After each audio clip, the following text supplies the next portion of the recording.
네, 이번 주말 민주당 대선 경선 1차 슈퍼위크 있죠? 초반 레이스 분수령이 될 것으로 보입니다. 이재명 지사가 지난주 충청에서의 과반 압승에 힘입어서 지금 대세론 구축에 나섰고요.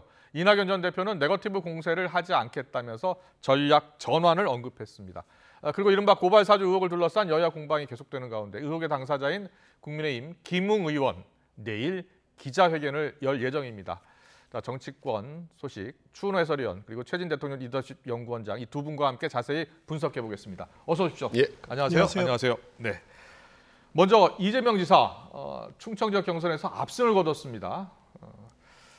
많은 분들이 예상했다는 분들도 있고 예상하지 못한 결과다 이렇게 보는 분들이 있더라고요. 추은호 해설위원께서는 어떻게 예상했고 결과를 어떻게 평가하십니까? 저는 54% 얻을 거라고는 예상을 하지 못했습니다. 예. 과반 전후가 되지 않을까라고 생각을 했지만은 네네. 제 예상보다도 뛰어넘는 압도적인 차이가 났다라고 생각이 되고요. 예예. 이번 주말에는 대구 경북이 11일입니다. 토요일에 하고 일요일은 강원인데 각각 권리당원 수는 그렇게 많지는 않습니다. 각각 16,000명 정도 되기 때문에 이재명 지사의 그 상승세가 그대로 이어지느냐 그것이 관건이고요. 아니면 이낙연 전 대표 측에서 1차 저지를 하느냐 이 부분이 이제 관전 포인트가 될 것 같은데 핵심은 1차 슈퍼위크입니다. 그러니까 1차 그 선거인단 64만 명이 넘는 그 사람이 이제 그 선거인단이 투표 결과 어떻게 될 것인가. 만약에 여기서 이재명 지사가 과반을 넘는 표를 얻으면은 사실상 대세가 끝났다 이렇게 봐도 될 것 같습니다. 예, 최진 원장님은 어떻게 보셨어요? 충청권 표심이 54대 28로 나왔습니다. 이재명 지사가 54, 이낙연 전 대표가 28 정도 나왔거든요. 이렇게 나올 것으로 예상을 하셨습니까? 저는 뭐 어쨌든 큰 표차로 될 거로 생각이 있습니다. 그랬군요. 당심을 본다면은 큰 차이가 의외로 적지겠지만 저는 민심을 중시하고 민심을 눈여겨봤기 때문에 의외로 큰 표차가 날 거라고 보는데 지금 충청 남북도 대전까지 다 합쳐서 지금 2배 더블 스코어 아니겠습니까? 그러면 이른바 이재명 대세론을 흔들기가 쉽지 않겠다. 왜냐하면 이재명 입장에서 본다면 그동안에 온갖 악재, 마타도에도 불구하고 20대 중후반 흔들리지 않았지 않습니까? 그리고 이낙연 후보 입장에서 보면 그동안 했던 똑같은 전략이라니 똑같은 화법으로 맹렬하게 공격을 퍼부었지만 본인의 지지도가 10% 초중반에서 벌써 머물고 있다. 그런 점에서 지금의 흐름은 큰 변화가 없을 것 같다. TV 토론 과정에 사실 한번 바꿀 수 있는 뭔가 계기를 만들 수 있는 찬스를 저는 이낙연 후보가 좀 놓쳤다고 보는 거죠. 대구, 경북, 강원 지역 경선은 어떻게 전망하세요? 지금 흐름과 큰 차이가 없을 거라고 봅니다. 그래서 중요한 관건은 그 키는 이재명 지사가 아니라 이낙연 후보가 있는데 본인 지금까지 해왔던 스타일 보면 어떻게 보면 이제 위기 관리형이라고 할까요? 어떤 점잖고 안정적 행정가형인데 지금 민심은요 국민들 위기 돌파형을 원합니다. 시원시원하고 치고 나가는 그런 스타일이기 때문에 이후에 대구 경북이라든지 그다음에 강원도 지사에서 과연 이낙연 후보가 어느 정도 완전히 황골탈퇴한 180도의 본인의 이미지라는 전략을 확 바꿀 수 있는 건지 여부에 따라서 저는 표심차가 그나마 대세로 흔들 수 있는 유일한 그런 방법이라고 봅니다. 그렇군요. 자, 이낙연 전 대표 충청 지역 경선에서 이재명 지사에게 크게 진 결과가 나오니까 큰 충격에 빠졌고 어제 하루 일정을 많이 취소했습니다. 그래서 전략고심에 빠졌는데 오늘 아침에 이렇게 이야기했습니다. 네거티브 선거전 앞으로 하지 않겠다 이렇게 이야기했는데요. 자, 어떤 발언 나왔는지 듣고 오겠습니다. 권리당원의 권리 가운데 가장 영광스러운 것은 대통령 후보를 뽑는 일입니다. 그런데 여러분 아시는 것처럼 투표율이 50%에 미달했습니다. 절반 이상이 기권했다는 말씀이죠. 그것은 굉장히 뼈아프고요. 왜 투표장에 가지 않으셨을까? 왜 투표에 참가하지 않으셨을까? 뚜렷한 대안을 찾지 못하신 것은 아닐까? 라는 점에서 저의 책임이 크다 이렇게 생각했습니다. 네거티브 규정이 과도한 측면이 있습니다. 그러나 그런 오해도 제가 오해라고 한 이유는 오해니까 오해지요. 그것도 받지 않는 것이 더 낫겠다라는 판단입니다. 많이 자제해 왔습니다. 더 자제해야 할 것이라고 생각합니다. 네, 일단 확인해 보니 투표율이 매우 낮았다. 그렇습니다. 그리고 네거티브를 이제 앞으로 자제하겠다 이렇게 두 가지를 이야기했는데 먼저 투표율이 50%도 안 됐다고요? 예, 그렇습니다. 그 충청 지역 권리당원 투표율을 예. 보면은 대전 충남 경우가 37%밖에 안 됐습니다. 그랬군요. 그리고 예. 세종 충북 경우도 42% 정도밖에 되지 않았는데 지난 2017년 경우를 보면은 그때 권리당원들 평균 투표율이 70%가 넘었습니다. 굉장히 낮아진 거죠. 절반밖에 안 되는 거예요? 그렇습니다. 굉장히 예. 낮아진 이유가 뭐냐면은 근본적으로 제가 보기에는 그 이른바 명락대전, 예. 명락대전이 지속되면서 네거티브로 일관되지 않았습니까? 여기에 피곤함을 느꼈다. 그러니까 기본적으로 예. 이낙연 전 대표의 지지층들은 두 가지로 저는 생각이 됩니다. 하나는 예. 친 문재인 대통령을 지지하는 그룹들, 예. 그리고 두 번째는 이재명 지사를 반대하는 그룹들이 뭉쳐 있다 이렇게 생각이 되는데 예. 이재명 지사를 반대하는 이낙연 대표의 지지층들이 어떻게 보면 명락대전 그 네거티브 공세 여기에 염증을 느끼고 피로고도를 느껴서 적극적으로 투표장에 나오지 않았다. 네. 결국 이낙연 캠프 측에서는 끌어내지 못했다라고 하는 것이 첫 번째 패인이다라고 이렇게 분석을 하고 있는 것 같습니다. 예. 최진 원장님, 그렇다면 대구, 경북, 강원 역시 당원, 그 권리당원, 대의원들을 투표장으로 끌어내야겠네요. 이낙연 전 대표 입장에서는요. 예. 그래서 그 투표장으로 끌어올리고 지지율도 높이기 위해서 이제는 네거티브 하지 않고 포지티브 하겠다는 거 아니겠습니까? 예. 근데 사실 네거티브는 하기는 쉬운데 지지율에는 별로 도움이 안 되고 포지티브는 하기는 어렵지만은 지지율에는 도움이 됩니다. 그렇군요. 근데 제 오랜 경험상으로 보면 경험상으로는 포지티브는 네거티브보다 3배 더 어렵습니다. 3배 더 강도 높게 해야 되는 거예요. 그래서 포지티브 핵심은 차별화인데요. 첫 번째는 개인의 차별화입니다. 나 이낙연은 이재명보다 뭐가 더 나은 건지 이거를 분명하게 설명을 해줘야 되는 거거든요. 또 하나는 정책 차별화입니다. 내 정책은 이런 뭐 기본소득 실현 이런 것보다 훨씬 더 낫다라는 것을 국민들이 피부에 와 닿게 설명을 해줘야 되거든요. 그러니까 말이 쉽지 포지티브를 하려면요. 정말 본인의 정치 DNA를 거의 바꾼다고 할 정도로 완전히 총력을 경주해서 퍼부어야 되는 겁니다. 그렇군요.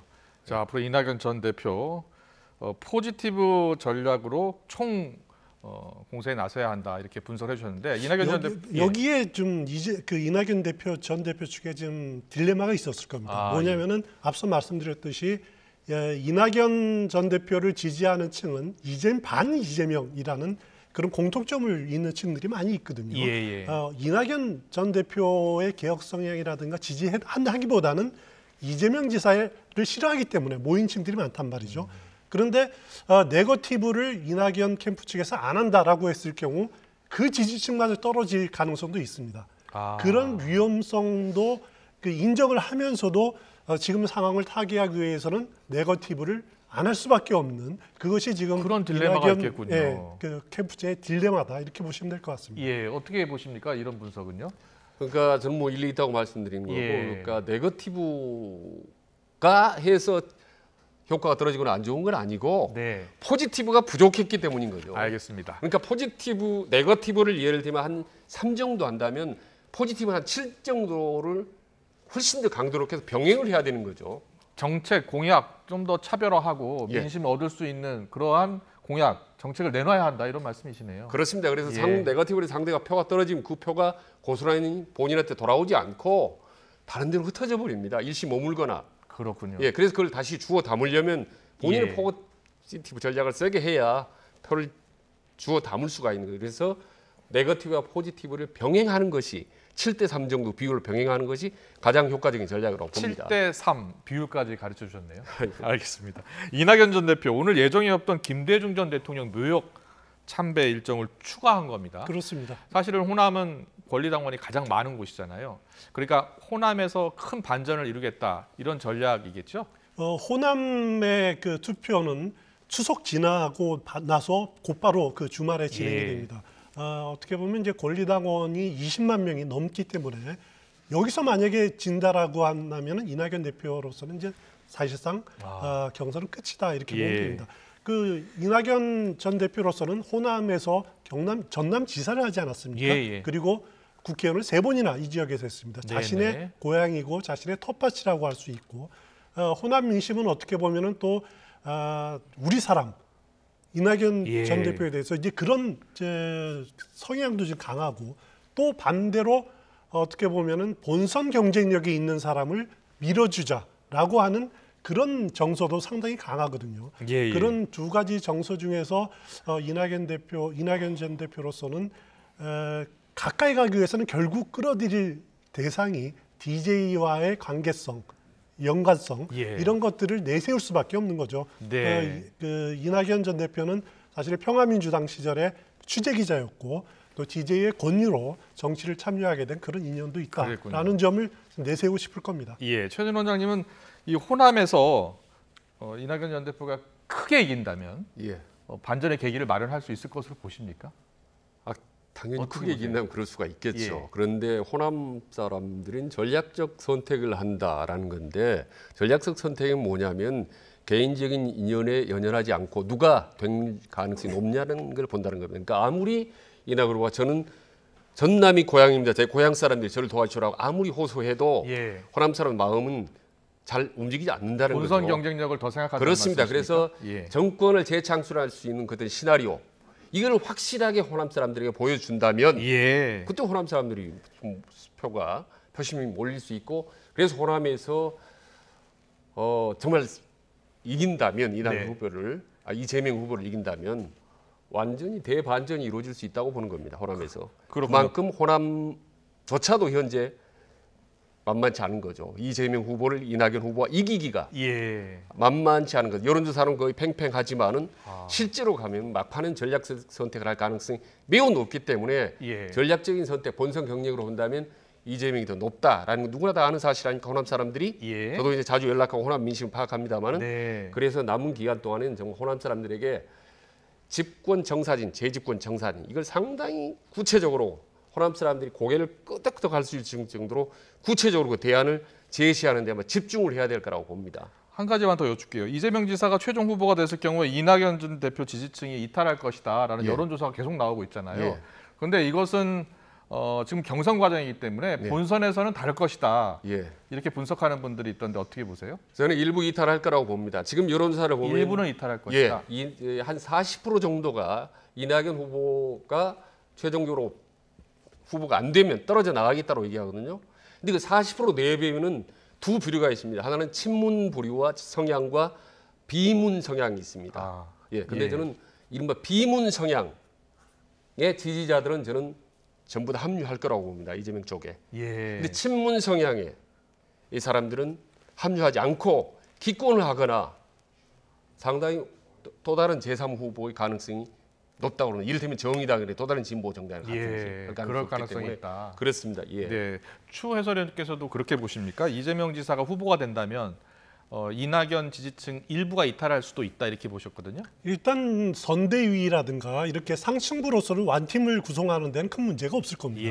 하지만 하층부는 또 다릅니다. 일반 그 대중들 경우에는 그 정서의 문제가 또 상당히 있기 때문에 반 이재명 그 노선을 견지하는 층들은 상당히 좀 있으리라고 생각이 들고요.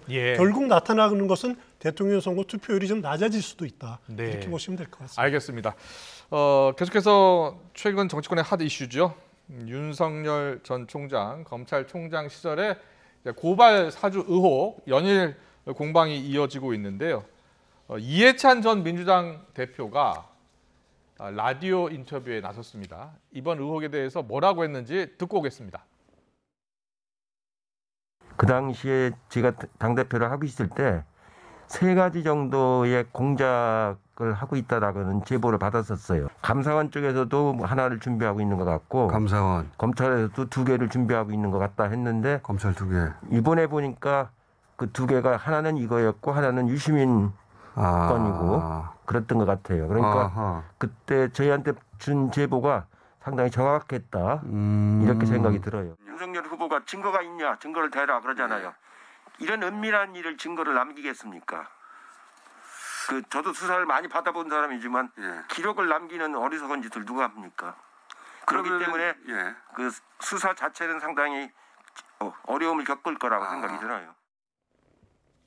네, 대선 경선 국면에서 이해찬 전 대표가 다시 라디오 프로그램 김어준 씨가 진행하는 프로그램에 나왔습니다. 당대표 시절에 세 가지 정도의 공작을 하고 있었다는 제보를 받았다. 하나는 감사원 쪽, 또 검찰에서 2개, 그 중에 하나가 이거였다. 자, 이해찬 전 대표가 또 나왔습니다. 그렇습니다. 예. 그 이해찬 전 대표가 항상 이번 경선 국면에서 예. 봐도 이렇게 전면에 나서지는 않지만은 가끔 가다 보면 이렇게 나올 때가 있습니다. 이재명 지사가 최근에 황교익 씨 사태로 어려움을 겪을 때 그때도 라디오 프로그램에 나와서 어느 정도 정리를 해줬거든요. 그렇습니다. 그 황교익 씨한테 직접 전화를 해서 예. 다독여주고 하면서 사태를 정리를 해줬죠. 그랬었죠. 결국 예. 이재명 지사에게 유리하게 상황을 이끌어냈죠. 네. 그리고 사실 이재명 지사 쪽을 본인이 직접 나서서 손을 들어준 건 아니지만은 예. 그 이해찬 전 대표의 조직인 예. 광장이 지금 이재명 지사의 민주평화 광장의 모태가 되지 않았습니까? 네네. 그 조직이 그대로 옮겨갔습니다. 예. 그리고 조정식 의원이라든가 또 상당히 측근들이 이재명 지사를 많이 지원해주고 있는 거죠. 네. 결국 제가 보기에는 이해찬 전 대표로서는 이제 본인이 말해왔던 민주당 100년 집권 정당 그것을 실현하기 위한 하나의 방도로 가장 경쟁력이 있는 이재명 지사를 선택하고 음으로 양으로 도와주고 있는 양상이 아닌가 그런 생각이 듭니다. 그렇군요. 이번 고발사주 의혹과 관련해서는 또 이런 말도 했습니다. 최진 원장님, 윤석열 후보가 증거 대라고 얘기하는데 은밀한 일에 누가 증거를 남기겠느냐. 그러면서 수사 자체가 어려움을 겪을 것이다. 다만 윤석열 전 총장이 타격을 받을 것이다. 이렇게 예상했더라고요. 그러니까 뭐 친노, 친문, 좌장, 킹메이커 뭐 이런 얘기가 많이 나올 정도로 정치 전반을 꿰뚫고 있는 사람이 이제 오랜만에 나와서 이제 한마디 한 거 아니겠습니까? 예. 그래서 사법적으로 누가 옳고 그름 판단하기 쉽지 않지만 예. 정치적으로는 윤석열 후보가 타격을 받을 것이다라는 부분은 뭐 예리하게 제대로 본 것 같고요. 예. 저는 아까도 말씀드렸듯이 만약에 이재명 후보가 되면 이제 누굽니까? 이 낙연 후보 쪽에 이탈이 있을 거라고 그러는데 그 이탈을 막는 역할, 친문들이 이탈을 막는 역할을 아마 이해찬 총리가 할 가능성이 높고 그리고 이제 충청도 출신 아니겠습니까? 예. 충청도 규합하는 거. 이 두 가지 역할을 하는데 본선에서는 전면에 등장하지 않을까. 왜냐하면 지금 등장할 필요가 없죠. 왜냐하면 본인이 지지하는 이재명 후보가 뭐 압도적으로 1위를 달리고 있기 때문에 예. 뒤에서 있겠지만 조만간 아마 전면에 등장하지 않을까 생각을 합니다. 본인이 직접 지지한다는 이야기는 한 적이 없었습니다. 그러나 뭐 본인이 미는 함께했던 사람들 전부 조직이 다가 있기 때문에 조직이 가 있는 건 맞고요. 다는 알겠습니다. 국민의힘 이준석 대표 일단 윤 전 총장이 개입한 정황이 없는 것 같다면서 조심스러운 입장을 내비쳤습니다. 오늘 오전 라디오 인터뷰를 했는데요. 자, 이 문제에 대해서 어떤 이야기를 했는지 자세히 듣고 오겠습니다. 윤 총장이야 뭐 그냥 이 부분에 대해서는 굉장히 개괄적으로 이야기했고요. 본인은 한 점 뭐 이렇게 뭐 그 떳떳하다, 부끄러운 게 없다 이런 취지로 말씀하셨고 정치적 타격이 크죠. 그거는 후보로서의 자격이 뭐 상당히 위험할 정도로 그렇기 때문에 저는 그런 건 그런데 아직 정황이 없기 때문에 뭐 윤석열 후보도 확신을 가지고 이야기하고 있고 그래서 그 부분은 아직까지 정치적 타격이 없다 이렇게 봅니다. 저희는 이제 생태탕 시즌 2라 그러면서 당내에서 굉장히 역공에 나서겠죠. 그렇기 때문에 아마 그 결과가 그런데 빨리 나오진 않을 것 같다. 네, 지금 여권이 맹공에 나선 상황인데요. 자, 이준석 대표는 매우 신중한 입장인 것 같습니다. 검찰 결과가 나와서 의혹의 해소가 안 되면 수사도 할 수 있는 그런 상황이다. 그러면서 윤 전 총장이 개입을 안 했다면 생태탕 2가 될 것이고 개입을 했다면 정치적 타격이 클 것이다. 이렇게 이야기했습니다. 이준석 대표는 지금 어떤 자세로 임하고 있는 걸까요?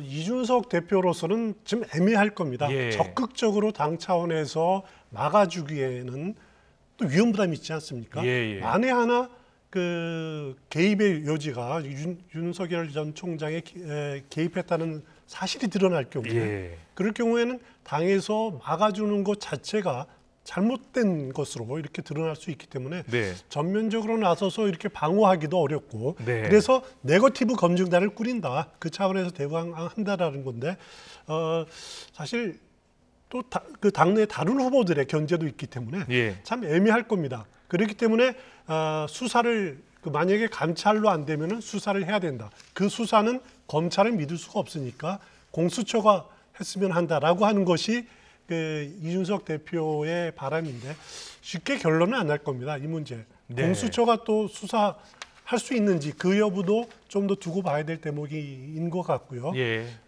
쉽게 끝나지는 않을 문제가 아닌가라는 생각이 듭니다. 네. 쉽게 끝날 문제가 아니고 수사로도 쉽게 밝힐 수 있는 문제가 아니다라는 지금 분석이 나오고 있습니다. 이 대선 경선 국면에서 터진 윤 전 총장 고발 사주 의혹, 이 제보자가 당 내부에 있을 가능성도 거론되고 있는데요. 김재원 국민의힘 최고위원 발언 듣고 오겠습니다. 취재 경위가 맞다면 네. 그 취재 경위를 끝까지 추적해 보면 그 과정에서 뭐 진짜 여권의 공작이 있는 것인지 아니면 내부에서 그냥 사실을 폭로하게 된 것인지 실수로 누설을 하게 된 것인지 더 나아가서 어떤 목적이 있는 것인지 또는 뭐 기타 여러 가지 상황이 전개될 수 있는 것이기 때문에 뭐 어쨌든 제보자의 신원이 확인되고 그 제보자가 왜 이런 제보를 하게 되었는지를 알게 된다면 지금 말씀하신 그렇죠. 공작이나 모든 것에 대해서 약간의 단초는 잡을 수 있을 것 같습니다. 내부 암투 가능성도 제기가 되고 있더라고요. 뭐 그것도 전혀 배제할 수가 없죠. 왜냐하면 지금 후보자가 여러 명이니까 네. 그중에서 또 예. 또 뭐 그런 상황으로 보고 있는 분들도 분명히 있겠죠. 네. 이 고발 문건을 전달한 것으로 지금 추정되고 있는 김웅 국민의힘 의원, 내일 기자회견을 할 예정인데요. 내일 기자회견에 앞서서 한 언론 인터뷰에서 이렇게 얘기했습니다. 제보자가 누구인지 안다. 그 당시 내가 소통했던 사람은 한 사람밖에 없기 때문에 그 사람이 밝혀지는 순간 어떤 세력인지 알게 될 것이다라고 얘기했습니다. 최 원장님, 예. 내일 김웅 의원이 정확히 입장을 밝힌다면 예. 지금 이 복잡하게 얽혀 있는 이 실타래가 좀 풀릴 수 있는 계기가 될 수 있을까요? 풀리는 게 아니라 훨씬 더 얽혀질 것 같은데요, 복잡하게. 그렇습니까? 예, 지금 보면 김재훈 의원도 그렇고 김웅 의원도 그렇고 뭐 내부 암투, 제보자 이런 표현을 쓰지 않습니까? 예. 근데 원래 선거라든지 전쟁이라든지 말이에요, 가장 무서운 게 내부 분열인데 예. 그 중에 제일 가장 무서운 게 적정 분열 아니겠습니까? 전쟁 중에 전투 중에 내부 분열한 건데 당 지도부나 소속 의원들이 자꾸 내부 제보자 얘기를 하는 건데 만약에 누군가가 제보자가 공개적으로 밝혀지고 그 내용을 토로해서 실제로 내부 암투를 벌이다가 나왔다면 그야말로 국민의 내부를 상당히 좀 자중질환에 빠질 수가 있다고 봅니다. 이거는 예. 검찰이나 외부라든지 말이에요, 이 여권에서 공격하는 것보다 훨씬 더 폭발성이 크기 때문에 네. 상당히 아주 중요한 국면으로 드러나지 않을까 지금 생각이 그렇군요. 듭니다. 근데 윤석열 전 총장이 최근 나온 여론조사를 보면 아직은 크게 반영이 된 것 같지는 않아요. 그런데 예. 만약에 이 사태가 계속 간다면 윤 전 총장 지지율에도 영향을 미칠 것이고요. 예. 그리고 특히 홍준표 의원이 최근 지지율이 계속 오르고 있잖아요. 예.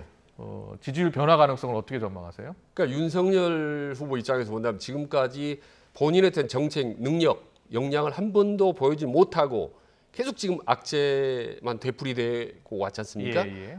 지금도 어떻게 보면 이 논란, 의혹 자체가 진실 여부와는 상관없이 본인에게는 악재죠.